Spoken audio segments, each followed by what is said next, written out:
Olá a todos, bem-vindos a mais uma edição da nossa série Eleições 2022, aqui em Money Report. Eu hoje estou com o candidato ao governo do Estado, Tudo pelo bem? Partido Novo, Vinícius Poit. E a gente estava até conversando aqui agora há pouco que nós nos conhecemos há um tempão, né? Desde que você era estagiário do Citibank, olha só. A gente estava num debate quantos anos fazendo? Faz mais de 10 anos. Eu era estagiário no Citi, fazia administração de empresas na GV. Olha que coisa incrível.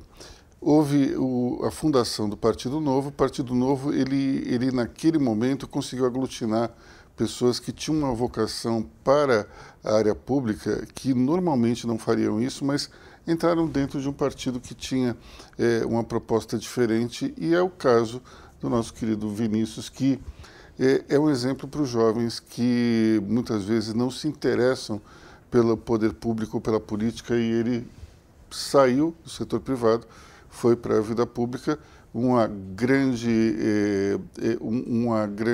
performance como deputado federal. Infelizmente não quis continuar no Congresso, mas está como candidato ao governo do Estado. Então, antes de mais nada, a pergunta que não quer calar é: por que trocar uma reeleição tranquila? Eu acho que você teve mais que 200 mil votos, se não me engano. 207.118 votos. Pois é. Por que trocar uma reeleição tranquila por uma candidatura que é dificílima? Primeiro, a Luísio, todo o time aqui da Money Report, obrigado pelo convite para estar aqui. Eu gostei de um pouquinho da introdução, porque eu falo para os meus colegas, né? Hoje eu estou com quase 40 anos, bastante experiência profissional, reestruturei a empresa, montei negócio, vendi, né, empreendedor. E muitos colegas seguiram para grandes empresas como funcionários ou empreendedores ou sistema financeiro, ou seja lá o que for. Poucos foram para a política, talvez eu só. E aquela frase que eu gosto, que é o preço que a gente vai pagar por não se interessar por política, é ser governado por aqueles que se interessam. Então isso me fez querer fazer a diferença no Brasil. E aí, antes de falar do governo do Estado de São Paulo, me fez querer fazer a diferença na Câmara dos Deputados, gente. Porque imagina um empreendedor, eu ia captar investimento, captar investidor anjo, não tem segurança jurídica, tudo burocracia.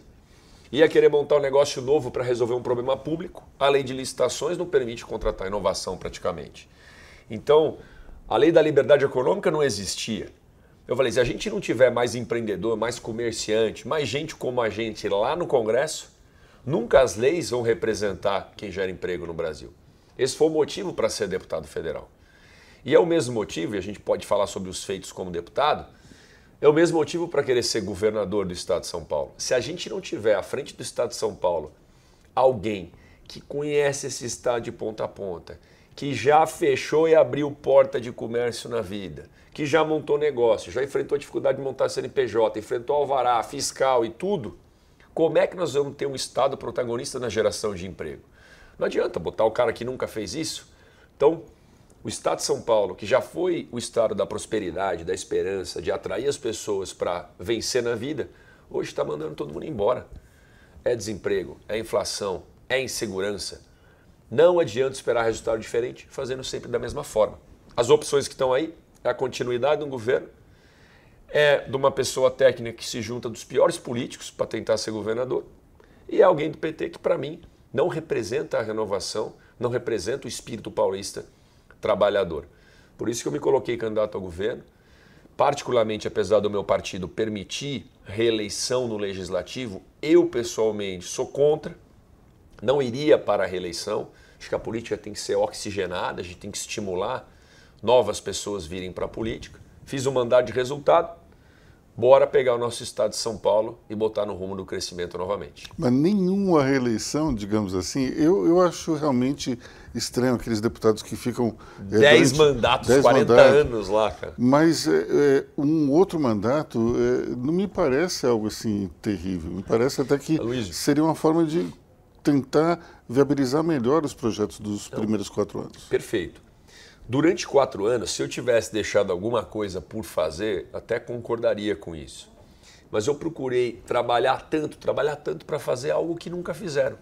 Por exemplo, deputado mais transparente da história. Eu coloquei um selo de transparência dando exemplo, divulgando todas as emendas, tudo com critério técnico, tudo na internet. Isso nunca tinha sido feito. um dos deputados mais econômicos, quase 4 milhões, mais de 4 milhões de reais economizados até agora. Isso nunca tinha sido feito. Aprovei no mínimo 5 projetos, agora recentemente um projeto meu para acabar com saidinha, para quem comete crime de homicídio, de familiar, né, ascendente ou descendente de até 3º grau, Nardoni, Matsunaga, Richthofen, não vai ter mais saidinha. Como é que você vai deixar uma pessoa dessa ressocializar com a família? Matou um familiar, bicho. Projeto meu, aprovado ontem. Ainda mais no Dia dos Pais, Dia das Mães. Pelo amor de Deus. Projeto meu, aprovado ontem. Projeto de marco legal das startups, relatei, aprovou e o presidente sancionou. Governo digital, aprovou e sancionou. Telemedicina, aprovou e sancionou. Regularização fundiária urbana, aprovou e sancionou. Conectividade rural nas escolas, aprovou e sancionou. Então, projetos que foi começo, meio e fim, entregues. Quantos projetos ao todo? São vários projetos que eu protocolei, mas eu gosto de falar somente do que deu resultado e foi sancionado. Sancionado, gente, é quando o presidente dá a assinatura final e vale para a lei. Então, com o da saidinha ainda vai para o Senado, tá? Mas tem 5 principais que viraram lei. Marco legal das startups, justamente para vencer os desafios que eu enfrentava como empreendedor. Governo digital, para digitalizar mais os serviços públicos. Regularização fundiária urbana, para dar o papel passado para quem não tem escritura da casa e ter o mínimo de dignidade em um CEP. Conectividade rural nas escolas, para levar conectividade em escola que não tem internet, em cooperativas e meio rural. Telemedicina, que durante a pandemia foi especial. E a liderança da bancada paulista, que foi uma liderança por 2 anos, nunca um deputado de primeiro mandato tinha assumido a liderança. Eu assumi por causa do diálogo. Então, em 4 anos, Aloysio, deu para fazer muita coisa. Eu, particularmente, gosto muito do professor Modesto Carvalhosa. E ele escreveu um livro que chama Da Cleptocracia à Democracia. E nele ele fala sobre o fim da reeleição. Estende o mandato, se for o caso, por mais 1 ano, 2, fica 5, 6 anos de mandato, acaba com a reeleição, unifica as eleições para não ter eleição a cada 2 anos, né? Agora vai ser geral, presidente, governador, senador, federal, estadual. Depois de 2 anos tem outra, que são os prefeitos e vereadores. Então junta tudo, acaba com a reeleição. Por quê? Para evitar que um político entre e tome medidas que não pensa na população. Pensa somente em como ele pode se beneficiar para ser reeleito. E a gente começar a colocar no Brasil a cultura de que política é para servir, não para ser servido. Só no Brasil que tem tanto penduricalho, tanto privilégio, um governador tem palácio para morar ainda em São Paulo, né? E elite do funcionalismo público tem motorista, come lagosta enquanto o povo está comendo osso. Então a gente precisa dar o exemplo. Ainda assim, puxa, Poit, mais um mandato. Rapaz, a disrupção e a mudança vai funcionar na hora que a gente ir para valer, meter os 2 pés na porta com coragem. E aí puxar a corda para o lado de cá. E aí a gente vai caminhando. Eu cortei todos os privilégios, economizei, todos os partidos fizeram isso? Não. Mas muitos políticos começaram a olhar para a gente. Opa, acho que eu vou ser mais transparente porque eu estou vendo que é legal isso aí. Acho que eu não vou andar mais de motorista porque eu estou vendo que isso aí a população valoriza. E aí nós vamos liderando pelo exemplo e puxando. É interessante isso tudo, porque tudo que o Vinícius fez durante essa legislatura parece ser incrível quando a gente coloca dentro do nosso contexto brasileiro. Mas se você for na Europa, os europeus são exatamente assim. Parte da sim, né? É nada mais do que obrigação, né, Luiz? Então, a gente... Veja só a situação que a gente está. Uma pessoa que faz o certo e vira uma exceção. É muito esquisito. Esse país, a gente precisa realmente ir mudando aos poucos. É por isso que eu lamento tanto que você não continue no Congresso, porque é um exemplo importante. Mas tem uma boa notícia. Tem uma boa notícia. Primeiro, a pessoa que faz o certo vira exceção, né? Quem é o melhor governador do Brasil hoje? Governador Romeu Zema de Minas Gerais, que é exceção. Eu falo para as pessoas aqui em São Paulo, você prefere o jeito PT de governar, o jeito PSDB de governar, ou o jeito Eduardo Cunha, Valdemar da Costa Neto, Barra Kassab, que é outra opção, né? Ou o jeito Zema de governar.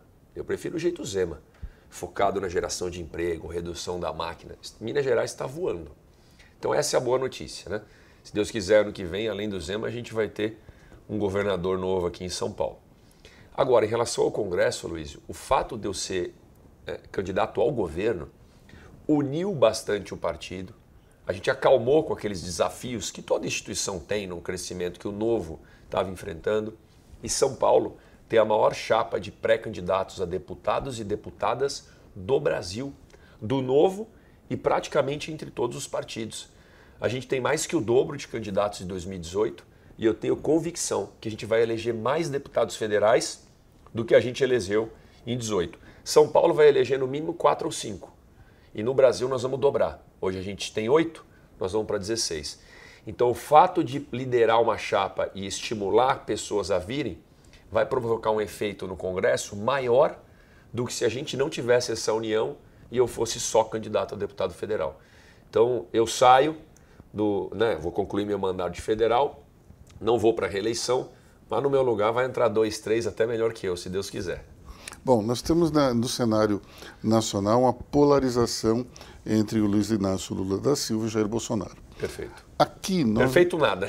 Ninguém gosta dessa polarização. Mas funciona desse jeito. Mas é assim que funciona. Aqui em São Paulo nós temos não exatamente uma polarização de dois, mas temos 3 nomes que estão mais votados, pelo menos de intenção, nas pesquisas. Como é que você analisa essa polarização nacional transferida para o cenário de São Paulo? Perfeito. A gente não pode negar que essa polarização ela é um pouco transferida para os cenários estaduais. A diferença do cenário nacional para São Paulo é que São Paulo, né, tem um espírito já, cara, eu quero solução, eu quero emprego, eu quero comida na mesa, eu quero economia rodando, para de brigar, para de extremismos, a gente precisa mudar, sabe, essa postura política que não faz diferença na vida de ninguém. Então, já muda porque São Paulo tem um perfil diferente, se a gente comparar com todos os locais do Brasil. Número 2, não está polarizado com 2 só.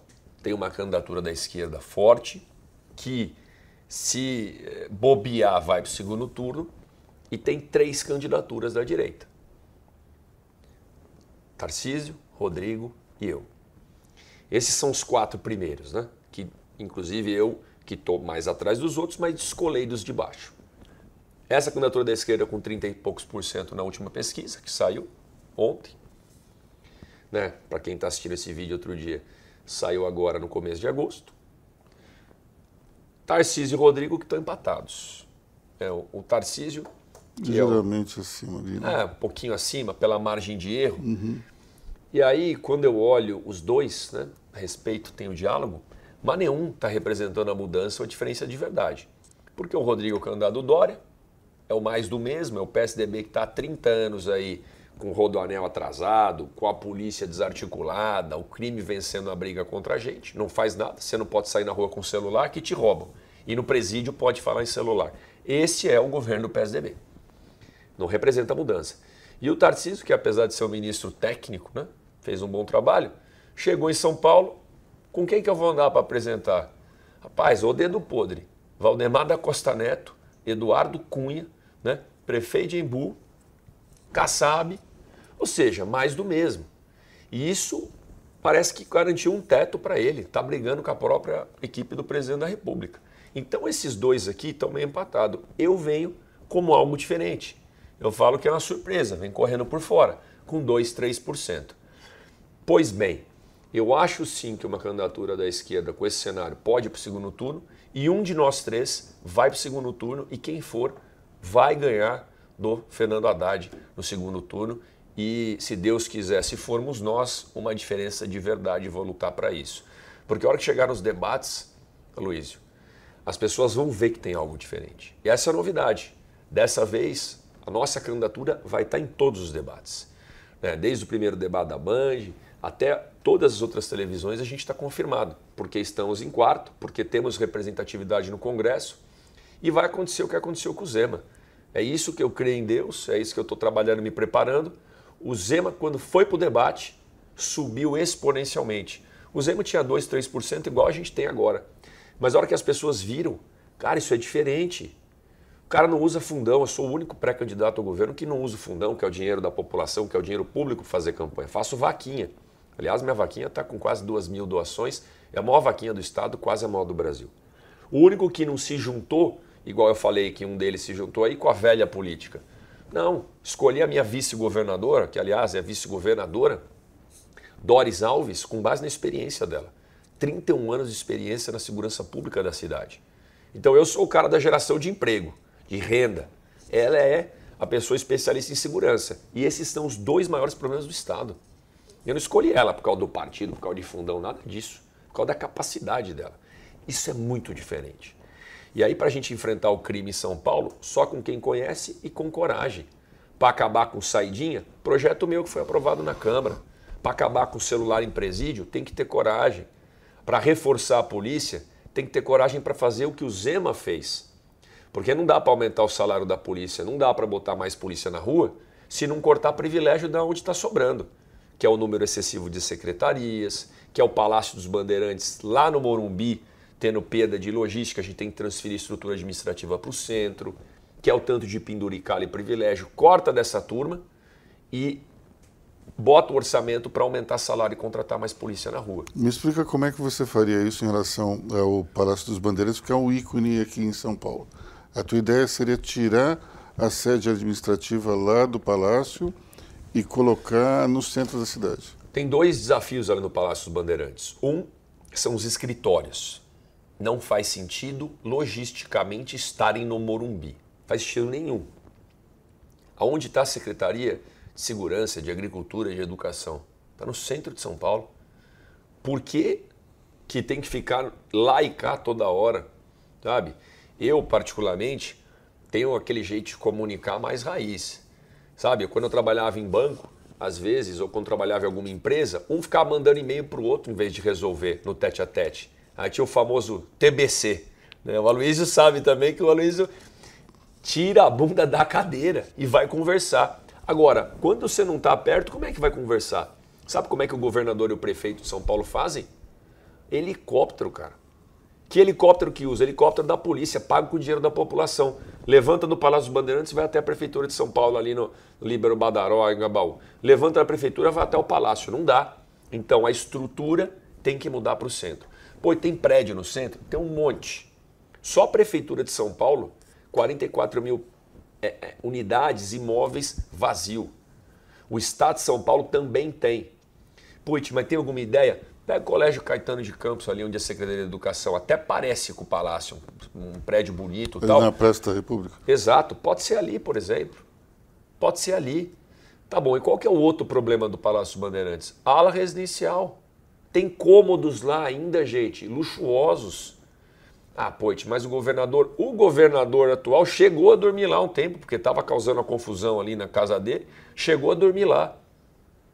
Cômodos luxuosos, quartos, camareira, mordomo, garçom, sala, não pode ter isso. Poit, isso aí é... O que me falaram esses dias? Isso aí não vai resolver a lavoura, né? Não vai salvar a lavoura, isso aí não vai ter uma economia estrondosa. Realmente, não vai. Mas é símbolo. O governador tem que dar exemplo. Nós vamos transferir a estrutura administrativa para o centro, acabar com a ala residencial e começar a dar o exemplo, tanto para as pessoas no funcionalismo, quanto para a população de São Paulo. O que vai fazer com o Palácio? Cara, pode ser muito bem um museu, pode ser muito bem um espaço cultural, um espaço para os paulistas verem a história do Estado de São Paulo, relembrar os heróis de 32, sabe? Guardar as tradições, mas trabalhar mesmo é no centro. E o governador não vai ter mais palácio para morar, enquanto a gente tem, só em São Paulo, 35 mil pessoas na rua. E, vamos lá, você acabou de falar sobre o centro da cidade, que é uma questão importantíssima, não só por conta da movimentação econômica, mas também porque hoje nós temos um problema sério de população de rua lá no centro. Como é que você vê essa questão? Eu sei que é muito mais um desafio do prefeito do que do governador. Sim. Mas como é que você vê essa problemática e se há alguma solução para ela? Só te dar um dado. A população de rua hoje é de 27 mil ou 28 mil, se não me engano. Nos últimos 3 anos, ela teve um acréscimo de 7 mil pessoas. Isso é equivalente a toda a população do Rio, de rua do Rio de Janeiro. Perfeito. Então, é uma coisa assim, absurda. A gente teve um crescimento avassalador. Como resolver esse problema? Aloysio, Você falou bem, é um problema muito da prefeitura, mas o Estado pode agir. Só nessa mudança de escritório e numa maior circulação ali no centro, com mais estrutura, com mais segurança, com tudo isso, com zeladoria, com polícia, a gente vai ajudar a recuperar o centro de São Paulo e focar na geração de emprego e o potencial econômico que tem no centro. Você está certo em relação ao acréscimo da população de rua?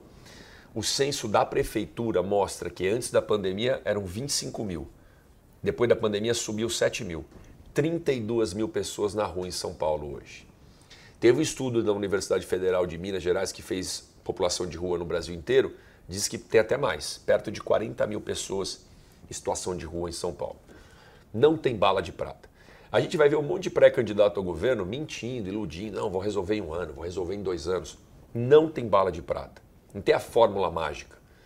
O que tem é uma operação integrada entre no mínimo 4 secretarias que a gente vai fazer. O que tem é uma política de Estado e não de governo. O que é uma política de Estado primeiro e não de governo? É uma política que não são só 4 anos. Porque não vai resolver tudo em 4 anos. Mas a gente vai começar e vai fazer algo que perdure, independente do político que está lá. Porque senão fica. Um dos candidatos, inclusive, ao governo aqui, o candidato do PT, do Lula, o que ele fez? Programa Braços Abertos. É um programa para chamar de dele. Dava um dinheirinho para o cara. O que o cara fazia com o dinheiro? É o programa de redução de danos. Não tinha tratamento médico, nada. O cara gastava o dinheiro para comprar crack. Ele foi responsável por causar a inflação do crack no centro de São Paulo. Acabou, piorou o problema. Aí veio o governador na época, Alckmin, com o prefeito Dória, brigando, cada um com um programa para chamar de seu. Um era o Recomeço, o outro era o Redenção. Toda hora marqueteando e não resolvia o problema. A gente vai enfrentar de vez esse problema com política de Estado e não de governo, só para chamar de nosso. 2. Precisa da integração de 4 secretarias e com a prefeitura. Não pode brigar com o prefeito igual o Dória brigou com o Geraldo na época. Polícia primeiro, Secretaria de Segurança enfrentando o tráfico, combatendo o tráfico para tirar as drogas de circulação, em conjunto, Polícia Civil Militar com a Guarda Municipal, com a Guarda Civil Metropolitana da cidade. Tirou a droga de circulação, vai gerar um desconforto na dependência química ali. 2 e 3, Secretaria de Saúde, Secretaria de Assistência Social, abordando e triando. O problema da Cracolândia, principalmente da Cracolândia, é um problema de saúde pública. E nessa abordagem e triagem da saúde com a assistência social, a gente vai ver quem dá para fazer um trabalho no CAPS, quem dá para recuperar mais rápido num centro de acolhimento e quem de repente precisa de uma internação involuntária. É óbvio que a gente gostaria que fosse voluntário, é óbvio. Mas com base, com ciência, com aval médico, tem gente que precisa de ajuda e não tem capacidade de decidir. E aí 4, se for preciso, Secretaria de Justiça, né, para ter uma internação compulsória. Ninguém quer fazer isso, gente. Mas se for preciso e tiver aval da Justiça e do médico, a gente vai fazer. Isso para Cracolândia. Agora tem muita gente desses 7 mil que acabaram de cair na rua. Só precisa do emprego, cara. O melhor programa social é o emprego. Exemplo, Largo Paissandu, Galeria do Rock, Ponto Chique, que aí todo mundo já se situa. Só ali. Tem muitas famílias que moram nos hotéis ali na região, moradia social paga a prefeitura e estão lá parados, sem fazer nada. Se a gente dá um empurrãozinho, uma capacitação profissional, alguns nem capacitação profissional precisa, e iniciar o terceiro turno ali no Largo Paissandu, o que é o terceiro turno do comércio? Das 6 para frente, porque tudo fecha às 6 da tarde. O que precisa para iniciar? Zeladoria e segurança, e polícia na rua. Se iniciar o terceiro turno e o comércio abrir das 6 até 10, 11, 1.500 empregos gerados só no Largo Paissandu. E dessa forma a gente vai dando uma porta de saída para as pessoas que estão na rua em São Paulo. Bom, 1.500 empregos só numa região já é um alento incrível, porque isso se multiplica pelas famílias também. Porque hoje o problema não é somente o consumidor de crack, mas também famílias que estão morando desempregadas. Então, essas famílias que são assim, acabaram de sair da rua e de repente não estão com uma dependência química, né? Seja no álcool, seja nas drogas. Está mais fácil ou menos difícil de recuperá-los. Um emprego desse, pô, você tira a família da rua. O cara passa a pagar um aluguelzinho, passa a sonhar novamente. Esse é o nosso objetivo, tem que dar uma porta de saída para as pessoas.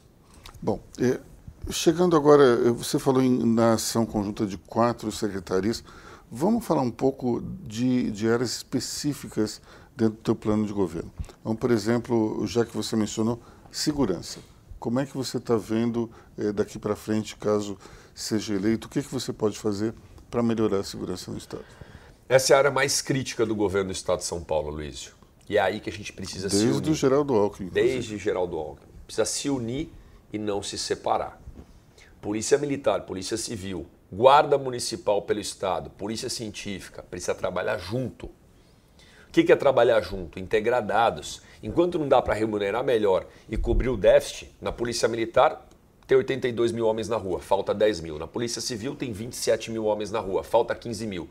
Enquanto não dá para pôr mais polícia na rua, vamos integrar o máximo que der? Vamos. Boletim de ocorrência unificado. Polícia Militar com crime de menor gradação já sobe os dados para o sistema, não precisa ir para delegacia, consumir tempo do escrivão, é o polícia que fica lá parado esperando. Já resolve, volta a patrulhar na rua, o moleque está preso e o escrivão e a Polícia Civil ganha tempo para focar nos crimes de maior potencial e que precisa do esforço de investigação. BO unificado no estado inteiro. Este governo prometeu, não fez. 2, Centro de Operações Integradas no estado. O Centro de Operação Integrada já tem algumas unidades, mas precisa expandir. Ele é um centro com as câmeras da cidade, aqui em São Paulo tem, onde está Polícia Militar, Polícia Civil, Guarda Municipal, Defesa Civil, Bombeiros, todo mundo trabalhando junto, esforços em conjunto, compartilhando bases de dados sem milindre da outra corporação. Gente, é hora de unir forças, os caras estão de fuzil e a gente sem recursos, sem homem na rua e ainda esforços separados, não dá.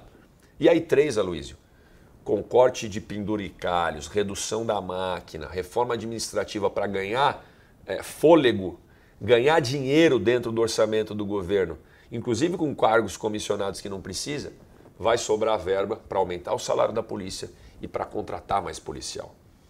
Essa história que esse governo prometeu de sair montando o BAEP, que é o Batalhão Especial da Polícia pelo Estado de São Paulo, foi balela. Primeiro que prometeu montar 20, só tinha 5 BAEPs no começo desse governo.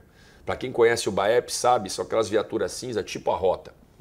Isso foi feito para ter uma rota no interior. Tinha 5, 1 na capital, 4 no interior. Prometeu chegar a 22, montar 17. Só montou 10, então hoje tem 15. Já começa que não cumpriu. Agora, Poit, vem cá, montou 10 BAEPs, da onde tirou os policiais? Contratou mais policial, que é de 200 a 300 policial para um batalhão desse? Não, tirou o policial da Força Tática e levou para lá. Ou então tirou de um lugar e pôs no outro. Não aumentou o efetivo, aí tem que aumentar o efetivo. Nos últimos 10 anos, Luísio, a população de São Paulo subiu de 40 para 46 milhões. Polícia Militar caiu de 92 mil para 82 mil homens na rua. Vai dar ruim. Então chega de ficar puxando cobertor curto. Puxa de um lado, cobre o outro, descobre aquele lá. Tem que colocar mais policial na rua.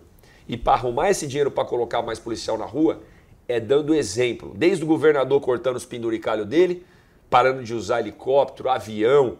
Ah, pô, vai cortar o cafezinho, demagogia. É cortar o cafezinho, sim. A população tá sem nada. Diminuindo, tirando a estrutura do palácio, diminuindo de 27 secretarias para 15. Aliás, é uma outra proposta que está nas nossas 30 ideias para um governo de São Paulo, sobrar dinheiro para pagar melhor a polícia e para contratar mais polícia. Eu estou com um livrinho aí, depois vou te dar, até se o Renan puder pegar com a gente, Renan, eu vou te dar o livro aqui ao vivo. O único governador que registrou primeiro no TSE a candidatura fui eu. Os outros nem sei se registraram ainda. E registrou o plano de governo. 30 ideias para São Paulo. Renan, tá nessa mochila aí? Se você puder abrir, tira de dentro um livrinho que eu vou dar para a Aloysio. E lá estão as nossas ideias. Obrigado, viu, Renan? As nossas ideias para segurança e mais um monte. E eu abro para a população mandar as ideias dele. Né? Poxa, me manda uma mensagem no direct, o que for no Instagram, @ViniciusPoit, para eu te mandar esse PDF e você compartilhar. Agora, aqui em Money Report, nós entrevistamos o pré-candidato Tarcísio de Freitas. E uma das questões que mais teve polêmica é justamente quando ele comentou que iria retirar as câmeras dos policiais. Como é que você vê essa ideia do seu oponente e o que você faria no lugar dele? Tarcísio, ele novamente, eu vou comparar com uma frase que o Melão disse, né, o Melão, nosso pré-candidato ao Senado, isso vem do Prestes Maia, antigo prefeito de São Paulo. Mas vale um empreendedor, um cara do diálogo, né, um cara mais político, cercado por técnicos bons em cada área, que é a nossa proposta, ou um baita de um técnico bom, que é a proposta dele, cercado por raposas políticas em cada área? Acho que a resposta está dada. É melhor você ter um monte de técnico bom que entende do assunto do que um monte de raposa política te aconselhando. E aí é que ele está colocando os pés pelas mãos. A câmera, ela veio para ficar. Ela protege inclusive o policial, permite que o policial, e teve vários vídeos para isso, depois a gente pode mostrar, de policial correndo atrás do bandido no beco, ele sozinho, ou ela na verdade, é um vídeo de uma policial, correndo atrás, o bandido vira para tentar desarmar e vem para cima. Tira a queima-roupa e mata o vagabundo, mata o bandido. Como é que vai provar que o bandido veio para cima, sabe? Abre uma sindicância, investiga o policial, tem a câmera, prova na hora, acabou a história, para a corregedoria não ficar enchendo o saco do cara. Protege o próprio policial para poder trocar tiro sim, revidar, matar o bandido, prender e ter a prova de que foi legítima defesa. A câmera diminuiu a morte de policiais, aumentou o número de apreensões, sabe? Aumentou o número de resolução de conflitos, de crimes. Tem defeito? É óbvio que tem, Aloysio, como tudo na vida. Tem que evoluir? Tem, mas não dá para andar para trás. É uma irresponsabilidade de um cara técnico inteligente como ele dizer que a câmera tem que tirar, que é muito ruim. Vai perguntar para todos os polícias. Tem polícia que gosta, tem polícia que não gosta. E não é por isso que nós vamos andar para trás, vamos evoluir ela. É uma irresponsabilidade de um cara como ele dizer a câmera não dá para nem ir no banheiro, não dá para desligar, é um absurdo. Quando dá, não estudou. Decreto 3 de fevereiro de 2022 da Polícia Militar está lá. Casos específicos é para desligar a câmera. Alguma operação especial, algo que envolva violência contra a criança, violência sexual, está no decreto da Polícia Militar. Pode desligar? Sim. E o cara avisa, ó, tô desligando por causa disso, disso, disso. Depois ele liga e ele explica porque desligou, se tiver uma investigação. Acabou. Vai no banheiro, deixa com o cara na viatura, com o colega dele, desliga, eu tô indo no banheiro. Gente, é só resolver e ir evoluindo. Nada na vida é absoluto. A câmera veio para ficar. Tem defeito? Tem. Mas nós vamos melhorar eles. A coisa mais fácil quando você encontra um desafio na vida é sair dele. Não, eu vou sair da situação, do que enfrentar e resolver. Então falta estudo, falta conhecimento para a gente melhorar. Sempre junto com a polícia, tá, Aloysio? Tem que falar com o cara na ponta. Não é um governador do palácio que vai tomar a decisão sobre uma câmera que ele não usa. Então vamos falar com a tropa, não só com o oficialato, com os comandantes, mas principalmente com os praças, com os soldados e soldadas que estão na rua e precisam efetuar o seu trabalho com assertividade, sem medo de qualquer coisa ou de repreensão por causa que tem uma câmera ali. Saindo então da segurança e entrando na seara da saúde, quais são os seus planos para isso? Luísio, aliás, obrigado, Renan. Está aqui, ó, 30 ideias para um governo inovador em São Paulo. É o primeiro plano registrado. E aí, além da segurança pública, né, quem quiser receber, me manda a mensagem que eu mando, o PDF. Além da segurança pública, né, aqui atrás está o Felipe, o Melão, que é o nosso pré-candidato ao Senado, e a Doris, nossa vice-governadora. A gente fala de saúde. O maior problema de saúde que a gente escuta aqui no estado de São Paulo é em relação às filas. As pessoas ficam na fila para fazer exame, ficam na fila esperando vaga para cirurgia e morrem na fila. A gente precisa, primeiro, logo de cara, acabar com um problema que está latente e zerar as filas. E isso vai ser feito colocando exames, né, do atendimento médico, especialidades e os hospitais estaduais para funcionar sábado, domingo e começar a tirar o gargalo. Isso vai ser feito pegando capacidade ociosa em hospitais privados para tirar o gargalo também. Agora, Poit, como é que vai arrumar essas filas para não ter mais esse monte de gente? Aí é o segundo passo. Organizar a fila. Acabar com fura-fila de saúde, gente. Como é que funciona a fila de saúde para você que usa o SUS sabe? Para quem não usa, eu vou te explicar. O cara vai na UBS, vai na UPA, vai lá na unidade de saúde da família, que é o primeiro acesso, chamado de atenção primária, e o médico, opa, precisa fazer um exame, precisa internar, precisa... Deixa eu ver se tem vaga. Liga para o regulador.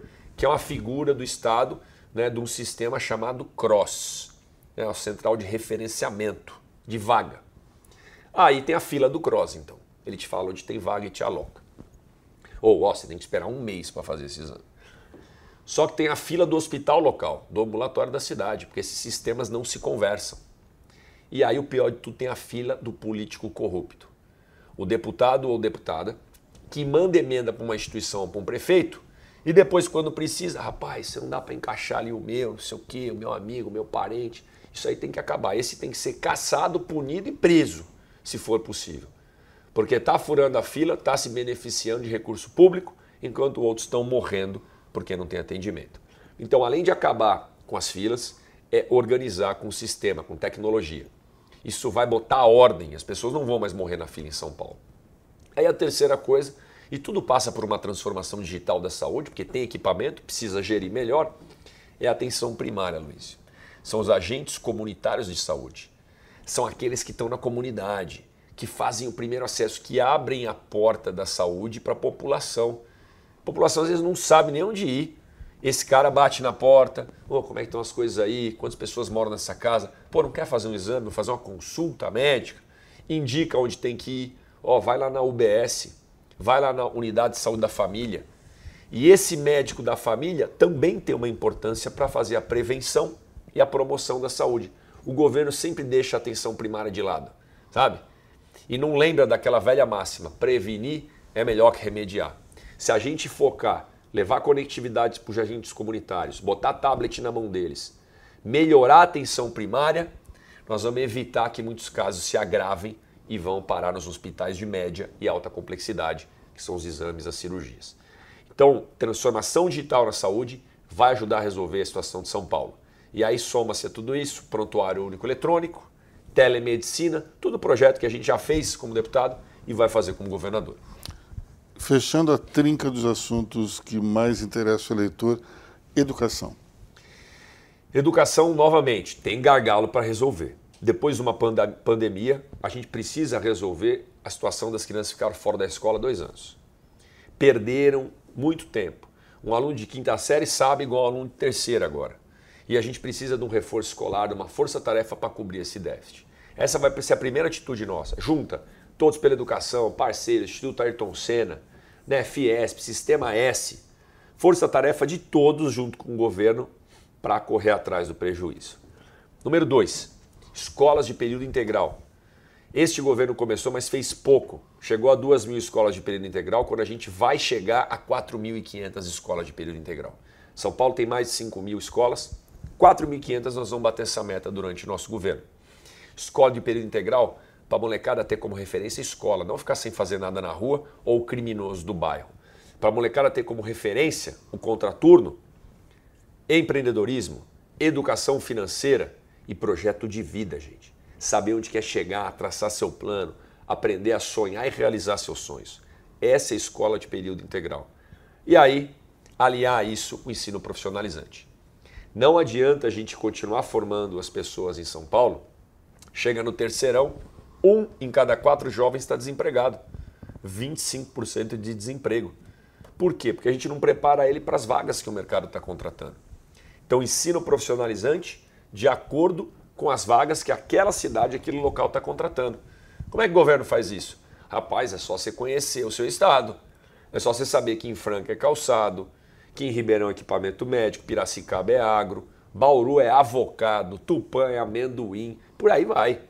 Você conhece o estado, interage com as entidades privadas e as indústrias, vê o que está contratando, bicho, vamos formar essa molecada para essa vaga? Tem ETEC e FATEC, os cursos de ETEC e FATEC ali, vai ter que ser para essas vagas. Tem CTI, que é o Colégio Técnico Industrial da Unesp, vai ser para essas vagas. Rapaz, está tudo completo. E agora? Parceria público-privada. A própria empresa topa pagar o Sistema S, topa pagar uma escola técnica privada para treinar o moleque, porque ela vai querer contratar mão de obra pronta. E aí, no nosso governo, não vai ter um mural de escola estadual sem oferta de emprego, porque os empregos estão lá, só que não tem a mão de obra pronta. E aí o moleque vai ver, ó, quer ganhar o salário mínimo? Quer ganhar 2 contos? Beleza, então você precisa fazer esse curso que o emprego está no final da linha. Isso vai mudar o jogo em São Paulo, Aloysio. Escola integral, ensino técnico de qualidade, e aí para fechar a primeira infância, que é a principal fase de desenvolvimento do ser humano e que está sob responsabilidade do município, o Estado pode melhorar via envio de ICMS, que são os impostos estaduais. Coloca a regra, coloca a meta. Você deu primeira infância boa para todo mundo? Deu creche para todo mundo? Eu te dou mais recurso, Estado dando para o município. Não deu, eu te dou menos. E aí você vai forçando os prefeitos a melhorarem. Essa ideia não é da China, não, viu? Não é inventar a roda. Isso já funciona no Ceará, funciona em Pernambuco. Tem que funcionar em São Paulo. Ceará e Pernambuco que tem os melhores índices nacionais. Pois é, o caso de Sobral, que todo mundo conhece. Por que que este governo de São Paulo não faz? Essa que fica a dúvida. Entendeu? Nós vamos fazer. Será que é uma questão partidária? Para falar a verdade, é uma questão da dinâmica desses governadores. Este governo do PSDB, ele luta sempre para se manter no poder, né? Veja a Sabesp, que está aqui na nossa ideia. A primeira ideia, privatizar a Sabesp. Ponto. Tocar a privatização da Sabesp é polêmica, vai dar trabalho, mas nós vamos fazer. Porque aí nós vamos dividir em lotes o saneamento em São Paulo. Ninguém vai vender água ou esgoto de São Paulo, é concessão. Você deixa o cara administrar um tempo, depois o cara tem que devolver ou renovar a concessão. Botar indicador de meta de universalização do saneamento, levar esgoto para todo mundo, tarifa de água para o cara não abusar do consumidor e ficar em cima. Bota concorrência, abaixa o preço e melhora o serviço. Ponto. Por que o governo não faz com a Sabesp? Porque sobrevive, gera caixa, pega o dinheirinho da Sabesp, que é do povo, para se manter no poder. Para manter o PSDB no poder, para fazer obra eleitoreira. Por que o governo não enfrenta essa questão do ICMS para os municípios? Porque não quer desagradar os prefeitos. Vai ter prefeito que vai perder dinheiro, vai ter prefeito que vai ganhar dinheiro. Ou seja, eles só estão preocupados com eles. Só fazem política para eles se manterem no poder e para os prefeitos que estão na base. Inclusive prefeito que não está na base do governador, que não ajuda o governador corta a verba de saúde e deixa o povo morrer na fila, porque está preocupado com o prefeito e não com a população. Por isso que esse governo não faz isso. A gente está preocupado com os 46 milhões de paulistas. Por isso que eu sou o único pré-candidato que não ficou fazendo conchave igual todos eles, né? Sou o único pré-candidato que está olhando para você. E vai ter coragem para peitar. Não estou nem aí desagradar prefeito. Eu estou aí para agradar a população. Para a gente encerrar nossa entrevista, geração de empregos e empreendedorismo. O que você vai fazer nesse sentido? Tem duas coisas para a gente fazer, né? Uma é tirar o governo do cangote do empreendedor e a outra é formar a base. Sobre formar a base a gente falou bastante, que é identificar os arranjos produtivos locais, o que cada região tem vocação, quais são as vagas ali, para você formar a mão de obra adequada para aquelas vagas. E aí, com mão de obra boa, as empresas vêm e você floresce a economia. Agora, para as empresas virem, você precisa tirar a burocracia. E aí, como é que nós vamos lá? Código de Defesa do Empreendedor. A gente conhece o do consumidor. E o do empreendedor? Já foi aprovado na Alesp, na Assembleia Legislativa, pelos deputados estaduais Sérgio Vitor e Ricardo Melão. Este governo que está aí do PSDB vetou. Cara, não tem cabimento. Vetou o quê? Você tem um pequeno comércio, pequena loja, de baixo risco, precisa de alvará de abertura. Rapaz, alvará de abertura é para você vender roupa, cara. Pelo amor de Deus, se fosse uma indústria química, um posto de gasolina, tudo bem. Não precisa de alvará. Esse governo vetou. Começou teu negócio, tem muita burocracia, cometeu um erro. Rapaz, erro primário. Esse governo vai lá e multa você com dinheiro, multa financeira. A gente queria substituir por multa orientativa. Ó, não é aqui que fica a garrafa, é aqui. Este governo vetou, quer multar financeiramente. Você recebeu tanta demanda de documentação para abrir sua empresa e o governo não dá prazo. A gente quis colocar prazo. Ó, 30 dias, por exemplo, para alguma demanda, ou 15 dias. Governo não respondeu ou não retornou, está retornado, está aprovado, que é a tal da aprovação tácita. É você acreditar na boa-fé do empreendedor. Então, chega de um governo que não governa para o empreendedor. Aí as empresas estão indo embora.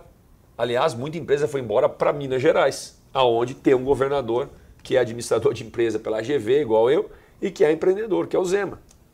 Nós vamos botar quem? O operador político continuidade do PSDB do Dória? Não vai virar nada.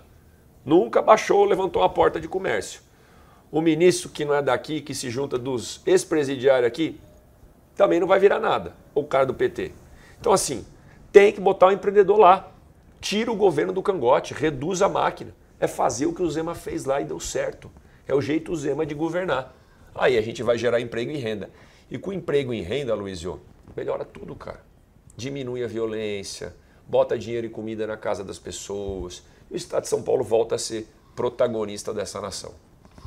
Bom, com essa declaração peremptória, a gente vai encerrar a nossa entrevista de hoje. E eu desejo toda a sorte do mundo para o nosso querido Vinícius Poit. Até a próxima, pessoal.